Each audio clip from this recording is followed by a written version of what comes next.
People were chained, they were beaten, they were stuck, cut, they were bled, and they would give themselves freely for this. I remember just constant, absolute terror, and I can't explain how intense, how strong, how all-encompassing that terror is. Unless you do this, you're gonna get killed, you're gonna die. I watched them take the lives of children. I watched them take the life of my twin brother. They didn't deserve to live, you know? They begged by their actions to be killed. This is inhuman. It's absolutely inhuman. I myself would like to go and crawl back into a corner and say this doesn't happen. People simply don't believe that this stuff goes on. If we don't educate one another, it's going to be the crime of the 90s.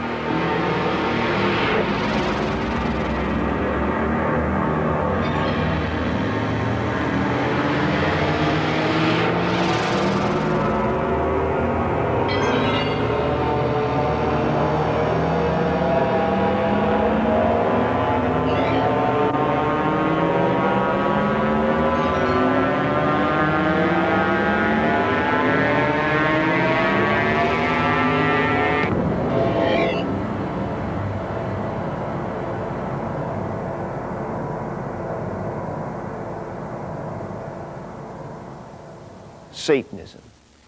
To most, it conjures images of medieval black masses or sinister deeds done for the devil. But simply said, Satanism is the belief that evil is excusable and attaining power to control people and circumstances is desirable. Whether you believe in a literal devil is not important in understanding Satanism's effect on our society. The evidence is in. Satan worship and satanic cults are growing rapidly, and adherents of these ideas are becoming more vocal and more dangerous. These symbols of Satanism are turning up everywhere, on walls, on clothes, on album covers, and even on bodies of murder victims. Law enforcement officials admit that satanic cults operate in nearly every community in America. Young children from Oregon to Massachusetts say they've been raped, tortured, and forced to watch small animals killed during satanic ceremonies. School officials in many cities report high school students are forming satanic groups. A Chicago policeman told us, satanic crime makes gang activity look like a nursery school. During this program, you will see the many sides of Satanism. You'll be shocked. And you may be tempted to turn away in denial of such unspeakable horror. If you think I'm exaggerating, watch closely. Listen to what is being done in the name of Satan. Hail Satan! Hail Satan! Those were the words of Night Stalker Richard Ramirez. Ramirez is the Satan worshiper who now sits on California's death row after being convicted of 13 brutal murders.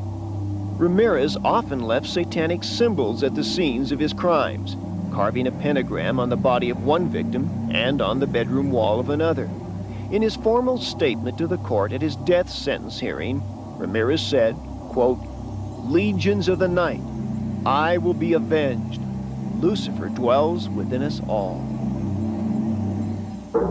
In San Francisco, former waiter Clifford St. Joseph was found guilty of murdering a man during an apparent satanic ritual. The victim's body had all the signs. A pentagram had been carved in his chest, the body had been drained of its blood, he'd been sexually abused, and one of his testicles had been cut off. In Dade County, Florida, Frank Fuster and his wife were convicted of ritually abusing children at the daycare center they operated in their home.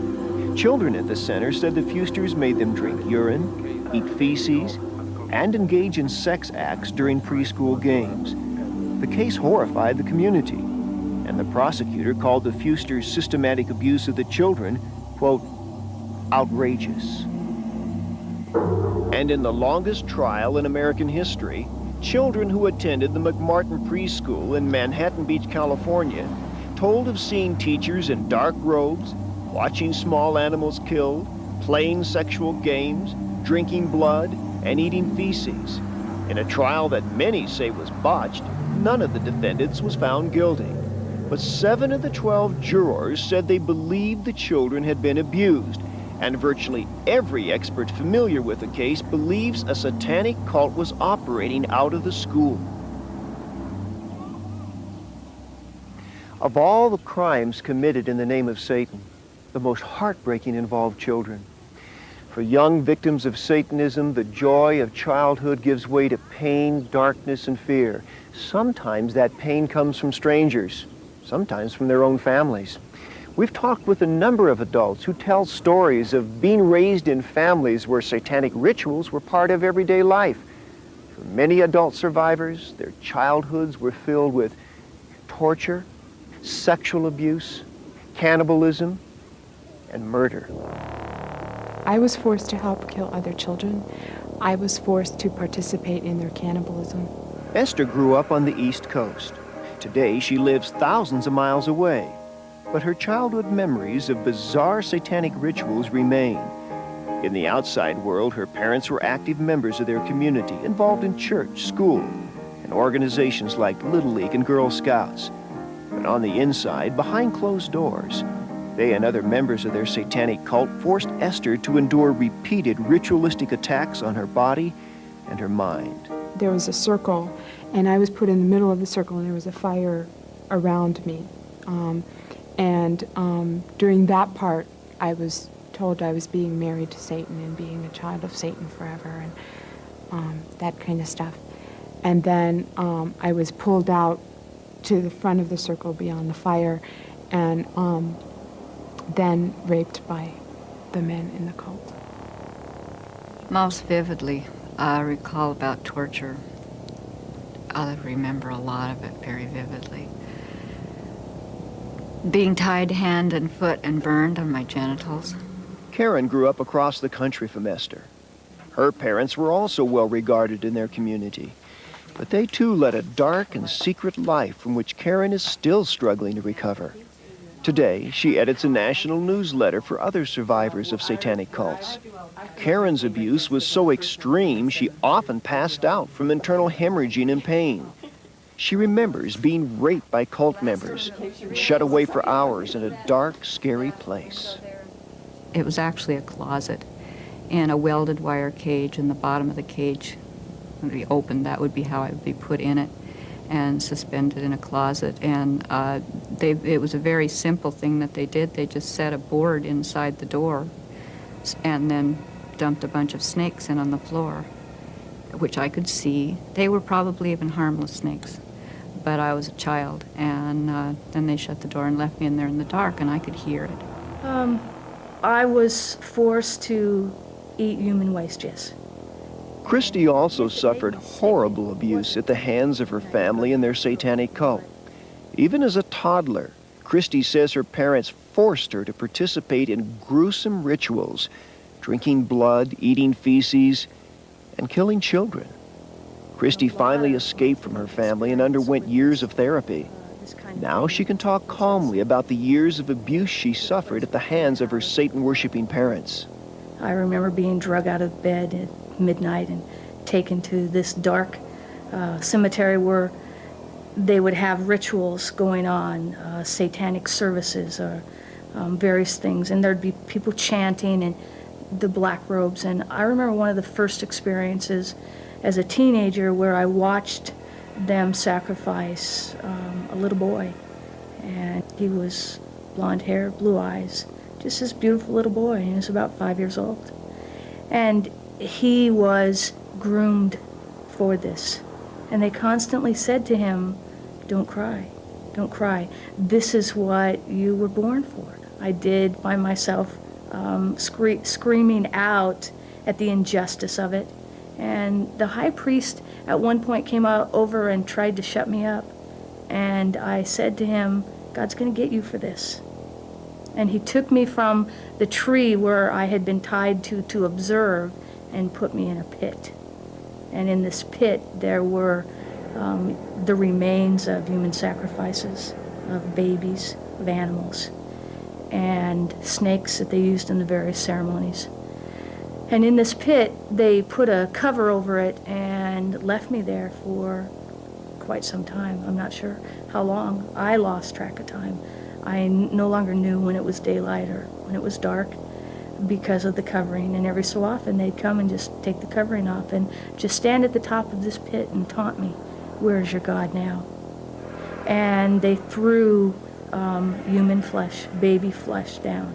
And that's what I was to survive on, if I was to survive. They made it to be like it was a great privilege to eat the bodies. I mean, the girl that I had to kill, they treated me like I was being given a great gift when they gave me a part of her body that I had to eat. I remember being horrified, but knowing that my horror would not let me survive and that I had to put my horror somewhere else. The same thing happened when I had to have oral sex with a bunch of dogs. You know, that what they were doing was they were cutting out the dogs' penises and stuff, and they made me have oral sex to bring out the penis so that they could cut them off. And I had to do that. I know that there were at least 12 dogs in there, and there might have been more. I mean, I never really stopped to count. I just remember that there were a lot of them. And, you know, I couldn't have any reaction, and I couldn't go throw up and wash myself and all those things I wanted to do because I would be punished or killed. They threatened me constantly with loss of life, my own life, the lives of others. I watched them take the lives of children. I watched them take the life of my twin brother when we were just 4. I watched them kill animals. And then as I grew up, the threats became a little bit more subtle. It was always just, don't talk. And that was real hard to deal with, you know, because people say, well, why didn't you ever say anything? Well, when you have such vivid memories of seeing your brother die, then you know not to talk. Yeah, I wish it had never happened. I wish it never happened to anybody. I wish the losses have been tremendous. The pain has been overwhelming. The struggle has been a lifetime of struggle.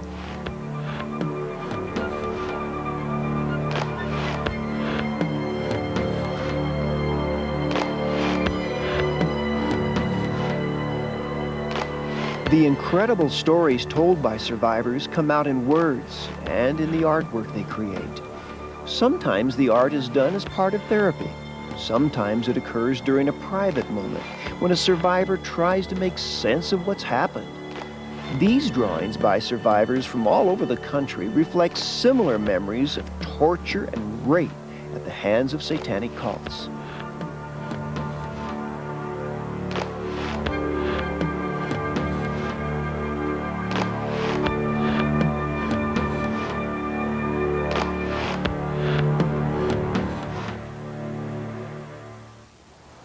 Baby killings, ritualistic rape, cannibalism. It seems like the stuff of supermarket tabloids or trash TV. We could dismiss all of this easily, except for so many similar stories told by so many survivors. The reality of Satanism is even more believable when you talk to reputable therapists like those here at Columbine Hospital in Denver, Colorado. They believe the survivors are telling the truth. Linda Young is a psychiatric nurse who works with adult survivors of satanic cults. Her goal is to help them move beyond the trauma of their experiences into healthy, happy lives. Most of these people come to us thinking what's happened to them isn't true. They don't want it to be true, so they go back and forth. We call it the true, not true experience. When they're in a memory, they know it's true, and then they let the emotion out, and it's very true. And then the emotion goes away, and they say, oh, maybe it didn't happen. So that letting the world know that it's true Many of them know that that will never happen, or it's a very good possibility in our lifetime that most people will not ever begin to believe that this is really going on. It's very important for them that they know that I believe them, that I know this happened to them, that I have no doubt that this happened to them. All right, this is one where we have backward writing. Dr. Walter Young is head of the unit that treats adult survivors at Columbine, one of the few inpatient units in the entire United States. Dr. Young has treated or consulted on about 100 such cases. Today, he receives referrals from therapists throughout the country. Says that she remembers and can cry. I guess the thing that's most compelling to me as a clinician is to hear reports from a variety of patients who do not have contact with each other, who report very similar stories, and stories which are shocking and alarming about murder and sacrifice of human beings, cannibalism, sexual promiscuity, in what appears to be a very ritualized, planned setting, using not only children, both boys and girls, but adults as well. We also hear similarities in reporting of being buried alive and then being unearthed and told that they've been reborn in the name of Satan. We have stories of people being married to Satan in marriage ceremonies. There are repeated reports of serial sexual assaults with the impregnation of a young adolescent and the destruction of that child, often by the mother itself, in the name of Satan. More recently, we're beginning to hear more specific techniques of indoctrination and torture. Torture is very frequently used to one, strengthen the individual to maintain secrecy within the cult, that is intimidation. It's also considered something to be desired by cult, that is the toleration of pain, the mixing of pain and sexual experiences and blurring the boundaries between them. But it's, quote, to make a good soldier for Satan. What we're dealing with at this point, in my belief anyway, is a well-organized religious and cult-based group that is widespread. Myra Riddell is a private therapist and the driving force behind the Ritual Abuse Task Force of the Los Angeles County Women's Commission. Experts like Riddell are convinced Satanists can be found at every level of society. They are also convinced that the number of practicing Satanists is growing. According to Riddell, it's hard to get accurate information on satanic cults because they exert almost total control over their members and their young victims. There are several purposes to this kind of control. One, it permits the rituals to go on with the complete cooperation of the individual who is being sacrificed in whatever way, whether it's being killed or burned or sexually used for the ritual purposes. And the other is one that concerns many of us a great deal, and that is that these kids who are being this brainwashed are being inculcated into a belief in Satanism on a very basic unconscious level. We in fact, and they in fact, are trying to raise a whole generation of Satanists. In the past, satanic cults have maintained their membership by raising their own children within the cult. Now experts see an alarming new trend. Survivors say that satanic groups are establishing preschools and daycare centers for the sole purpose of recruiting vast numbers of small children. We are hearing from those survivors that there is a deliberate and concerted and well-organized, well-orchestrated effort to infiltrate the preschool system. And here's the spy shark. Psychologist Catherine Gould is known nationally for her work in treating ritually abused children. She's deeply disturbed that Satanists are preying on children at such an early age.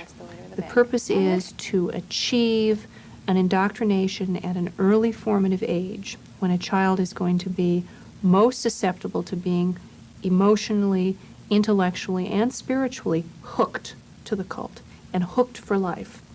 The idea is that you get the child under the age of 6, you abuse them, you indoctrinate them, you use them for cult purposes, you break them down, you strip them of any sense of free will, you strip them of any sense of connectedness to family or to the positive parts of society, and you have somebody who functions for the purposes of the cult. And the idea there, of course, is that the cult can call upon that person later in life. Doreen Kenny is one parent who suspects that her daughter was the victim of satanic abuse at a preschool in Southern California. She had stomach aches, she had headaches, she would complain about various limbs hurting her, I mean screaming with pain, just absolutely screaming with pain. Night terrors, just horrible, horrible night terrors. She regressed from a 3-year-old to a 2-year-old, and she was back in diapers. Finally, one day after being in school about 6 months, a little over 6 months, she had told my oldest daughter she was poked. And once that came out, I knew, because of all the things that had been going on, I just knew in my heart that she had been molested. At first, Kenny assumed her daughter was the victim of sexual abuse, and she placed the little girl in therapy. Over many months, however, the real story began to unfold.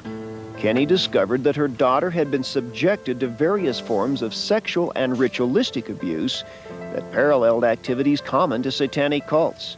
6 years later, her daughter is still haunted by fear.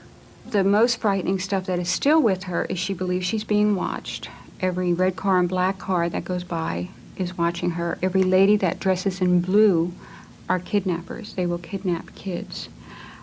These are things that she's been told. She has at one point, and as she continues in therapy, gets better and better, but at one point believed very much so that she was a child of Satan and that she actually had Satan's heart put into her. She still has trouble with that when you get palpitations, that her heart's going to explode, that because she's told. Dr. Roland Summit is a psychiatrist who treats child ritual abuse victims at Harbor UCLA Medical Center. He says many satanic cults use intimidation, fear, and even drugs to make children keep quiet. Children report being given drugs which makes them feel sleepy, makes them forget. They're told they're going to have an operation. When they regain consciousness, they have what looks like a scar which disappears, a kind of scratch on their skin, and they're told that something has been implanted inside of them. It may be a bomb, it may be the part of an animal that's been killed, and that will know if they're thinking about telling, and it will become armed and it will destroy them. So when children think about telling, and when they get nervous, there's a throbbing in their head, which they interpret as the bomb ready to go off, or a churning in their stomach, which may be the dog chewing at them. And from a child's point of view, they are now booby-trapped against telling. It seems that Satanists will use all sorts of elaborate and insidious schemes to keep their young victims under control. Consider the case of Ed Gallup, a Protestant minister, his wife Mary Lou, and their son Chip. All three were convicted of sexually abusing children at the 2 preschools they operated in Roseburg, Oregon. The children told stories of ritualistic animal killings and sexual abuse with carrots, bottles, and sticks. Judge William Laswell, who prosecuted the Gallups when he was a district attorney, says the family intimidated their young victims by saying they had magic glasses capable of seeing into the children's homes. Chip, the youngest of the Gallups, had a pair of magic glasses, which is simply an oversized set of sunglasses you would buy at a carnival. The mother had a set too, and the father. And the children told us that Chip Gallup would get up on the stage, put the glasses on, turn in the direction of where the child lived, and then make some observation about whether the child finished breakfast, put away his pajamas, left some tracks on the carpet. What would have happened is that Chip would have called the family and learned something about what happened that morning. And so when Chip told them that he could see into their home and tell them something that they knew had happened, they believed that he in fact could see them and hear them wherever they were. And he had threatened to kill their parents and harm them if they talked. In addition, he'd given them, most of them, a photograph of himself, which he asked to have displayed in their bedroom so that he was always looking at them that way too. Crimes committed in the name of Satan are beginning to receive special attention by police officials. Several departments have established occult crime units and are learning to spot the evidence of satanic activity. A number of investigators are working to uncover the links between survivor stories and existing cults. Others are looking into the possibility of a national or international conspiracy involving satanic groups. There's much to be learned, and law enforcement officials are just beginning to scratch the surface. But across the country, police investigators agree a disturbing trend is emerging. The most vicious crimes being committed in the name of Satan are being perpetrated by young people in their teens. Pete Rowland and 2 other members of his satanic cult clubbed a 4th boy to death in the woods of rural Missouri. The group had been practicing satanic rites for years, torturing so many animals to death they lost count of the number. They were obsessed with satanic books, gory movies, and heavy metal music. After the brutal murder, Rowland said songs by the rock group Metallica drove him and his friends into a frenzy as they planned the attack. Eddie Krigler, an Arkansas youth, claimed he was acting under direct orders from Satan when he beat his parents with a 5-foot club, then stabbed them repeatedly with the same butcher knives he used to perform satanic rites. At the time of the attack, Krigler was recruiting other teenagers to form a satanic cult. In New Jersey, 14-year-old Tommy Sullivan stabbed his mother a dozen times with his Boy Scout knife. After that, Sullivan slit his own throat. Just weeks before the attack, he told a friend that Satan appeared to him in a vision, ordering him to kill his family. For Ricky Casso, involvement in Satanism led to murder and suicide. Casso and his friends formed a cult called Knights of the Black Circle. One night they turned on another teen, Gary Lowers, forced him to say, "I love Satan," and gouged out his eyes before stabbing him to death. The day after he was arraigned, Casso hanged himself with a bedsheet.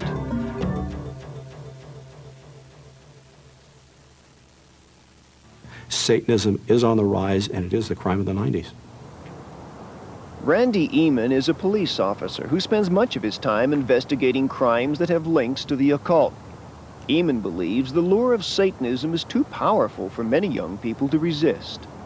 The danger of Satanism and the occult to society, I liken to a narcotic. It's addictive. It's power they're seeking. And when they find out that they toyed with a ritual, and that ritual worked, they're hooked. It's just like the hook in the side of their mouth as a fish.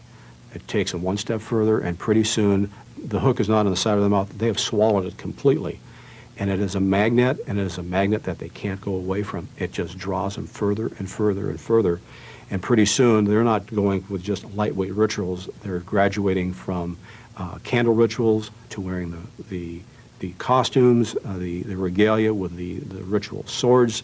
They're going to the black hoods, to the animal sacrifices, and where may that take them? To human sacrifice. Human sacrifice. That's how far Sean Sellers went.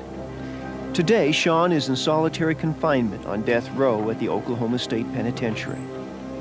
Sean was just 15 years old when he was tried, convicted, and sentenced to death for 3 cold-blooded murders, including that of his mother and stepfather. Murders he committed in the name of Satan. I was mad at my parents. I was doing destruction rituals, saying, "Satan, kill him, get him out of my life." I tried to move out. They came and got me, wouldn't let me move out. And it just built up to the point to where I did it. I had this dream over and over again that I'd kill my parents, that I'd sacrifice them to Satan in my dream. And like I said this before, I woke up and it wasn't a dream. It was reality. It really happened. The murders took place in this house, in a well-kept Oklahoma City suburb where Sean and his parents lived. On the night of March 6, 1986, dressed in black underwear and a black hooded cape, Sean tiptoed into his parents' bedroom as they slept, pulled out a .44 Magnum revolver, and shot them both in the head. Later, he went back to their room, looked at the dead bodies, and laughed. What could have driven a young man to such violence? On the outside, they looked like a happy family, but the real story was different. For From early childhood on, Sean was shuttled from relative to relative or left with babysitters. At 10, one of those sitters introduced him to Satanism, and Sean was hooked. By the time he was in high school, Satanism dominated his life. He formed a satanic coven with a group of his friends. He kept a satanic diary and illustrated it with satanic symbols. He built an altar in his bedroom where he performed secret ceremonies. He wrote incantations to Satan, sometimes in his own blood, and he drank his blood regularly. I began to drink blood because it gave me a rush, it gave me a thrill. You know, it was like, wow, I'm drinking blood, you know. And then I began to like it. You know, the taste of it, I liked the taste of it. It was a very strange taste, and I liked it. And it got to the point where I had to carry blood around with me all the time, because if I didn't, I'd get to thinking about it, and that'd be all I could think about. It was like it was craving, like, you know, I needed it. Even at school, there were signs of Sean's deepening involvement in Satanism. When his teacher assigned an essay on how students had grown spiritually, Sean wrote about his dedication to the devil. He even read his satanic books in class, yet no one intervened. It seems like everybody was seeing that something needed to be done, that something was going on, and they were taking steps towards that, but they were all afraid to call my parents or to sit me down or whatever and do something, to really make a commitment and do something, because maybe it was because they thought if it was, you know, Satanism or something, you know, maybe it was religious and we can't get involved in religious things or whatever. Things continued to get worse until the night of September 8, 1985, when Sean and his friend Richard decided to undertake the ultimate satanic act. We had decided we were going to break all the 10 Commandments to show Satan that we were completely dedicated to him, and we only had one more commandment to break: thou shalt not murder. And that's what that night was to be. That night was to be this sacrifice, get rid of these people who didn't matter anyway, who were in our way, who, by the instructions in the Satanic Bible, you know, said that they didn't deserve to live, you know. They begged by their actions to be killed. I'm on death row. I am at the bottom of the American life, you know. I'm at the bottom. I am the most hated person in America. Death row inmates, nobody likes. Death row inmates have no hope. That's what Satanism's given me.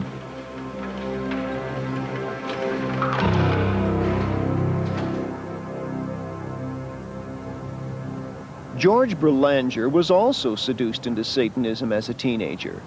Now he's 27, stable, married, and the father of a little girl. But his teen years grew violent as he became more and more deeply engulfed in satanic beliefs. I was going to kill my parents at one point.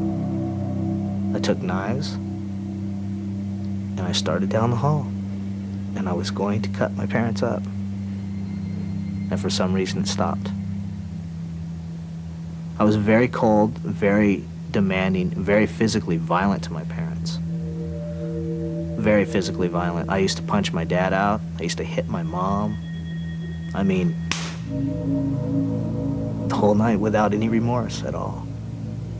At this point, my parents were so afraid of me. They were afraid. They were afraid for their lives. They put a deadbolt lock on their door. That's how afraid they were. In their own house. Like many other teenagers who become heavily involved in Satanism, George came from a troubled family. His father was an alcoholic who abused George and his mother. George took out his anger at school and was expelled at 16. After that, he became totally immersed in Satanism, obsessed with performing rituals, sacrificing animals, and drinking blood. It is a communion to the devil. The way that you ritualistically take the blood, do the spells with the blood, and ingest the blood is doing a communion to Satan. And when you ingest the blood, it is to accumulate power.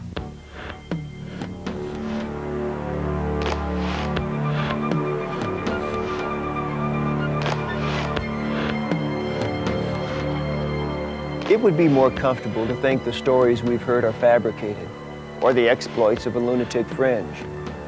But if we believe the experts, Satan worship is undeniably real, and Satan worshipers pose a serious threat to society's well-being. During this program, we've heard from many victims of Satanism about tragic, alarming, and nearly fatal encounters with devil worship. We've listened to those who participated willingly and those who were victimized against their wills. We've heard reports of innocent children raised in a brutal environment of torture, and teenagers who were compelled to commit crimes and to kill in the name of Satan. All these accounts could make us question our fundamental faith in the decency and goodwill of humanity. But what we've seen should compel us to act responsibly and address the root causes of this terrible malevolence in our midst. Satanism thrives on secrecy. Its existence depends on concealment. That's why the bravery of the people you've listened to during this program is so phenomenal. They've spoken out, even under the threat of intimidation and death. Their courage comes from knowing that breaking the silence will save others from the anguish they endured or committed. Think about the remarkable consistency in all these stories and the blunt honesty of those who have suffered so much. See beyond the atrocity of Satanism.